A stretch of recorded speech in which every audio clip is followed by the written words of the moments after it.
अब है हमारे पास क्वेश्चन नंबर 15। तो क्वेश्चन नंबर 15 क्या बोल रहा है, डिराइव्ड एट्रीब्यूट। अब डिराइव्ड एट्रीब्यूट के बारे में बात हो रही, तो सबसे पहले रिकॉल करना है कि डिराइव्ड एट्रीब्यूट क्या होता है। डिराइव्ड एट्रीब्यूट ऐसे एट्रीब्यूट हैं जो किसी और एट्रीब्यूट से डिराइव होकर हम लोगों को मिलते हैं। जैसे कि मैंने एग्जांपल दिया था, अगर किसी की एज निकालना है तो हम उससे क्या इनपुट लेंगे, भाई तो अपनी बर्थ डेट बता दे। बर्थ डेट जैसे ही उसने बताया तो हम लोग उससे क्या कैलकुलेट कर लेंगे, एज कैलकुलेट कर लेंगे। तो जो एज है वो क्या हो गई हमारे पास, डिराइव्ड एट्रीब्यूट। ठीक है, तो ये क्या बोल रहा है, derived attribute is an attribute that represents a value that is derived from, क्या बोल रहा है, only from a single attribute. क्या ये एक सिर्फ single attribute in an entity set, तो क्या ये एक सिंगल एट्रीब्यूट से डिराइव होता है।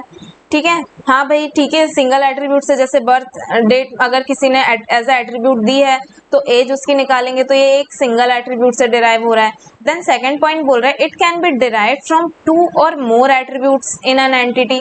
तो क्या ये 2 और 2 से ज्यादा एट्रीब्यूट से डिराइव हो सकता है क्या, हाँ हो सकता है। कैसे, जैसे कि अगर आपके पास है प्रोजेक्ट है P1, ठीक है, उससे अलग सैलरी मिल रही है। ठीक है, P1 आप किसी 2 प्रोजेक्ट में काम कर रहे हैं, ठीक है, एंड दूसरा प्रोजेक्ट है आपके पास P2, तो P1 से अलग सैलरी मिल रही है, देन P2 से अलग सैलरी मिल रही है। अगर अगर मुझे टोटल सैलरी निकालना हो, ठीक है, टोटल सैलरी निकालना हो, तो P1 की जो सैलरी है उससे और P2 की जो सैलरी है उससे डिराइव होके क्या मिलेगा हमको, टोटल सैलरी वाला एट्रीब्यूट। तो ये क्या हो गया हमारे पास, 2 एंटिटी सेट से डिराइव हो रहा है। ठीक है, 2 और 2 से ज्यादा एट्रीब्यूट्स से डिराइव हो रहा है। तो मतलब कि जो बी वाला स्टेटमेंट है वो भी सही है। देन सी क्या बोल रहा है, it can be derive from a different entity.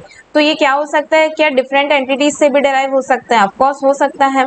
और तो इसका आंसर क्या हो जाएगा, D, all of the above. तो सारे स्टेटमेंट क्या है इसके सही है। ठीक है।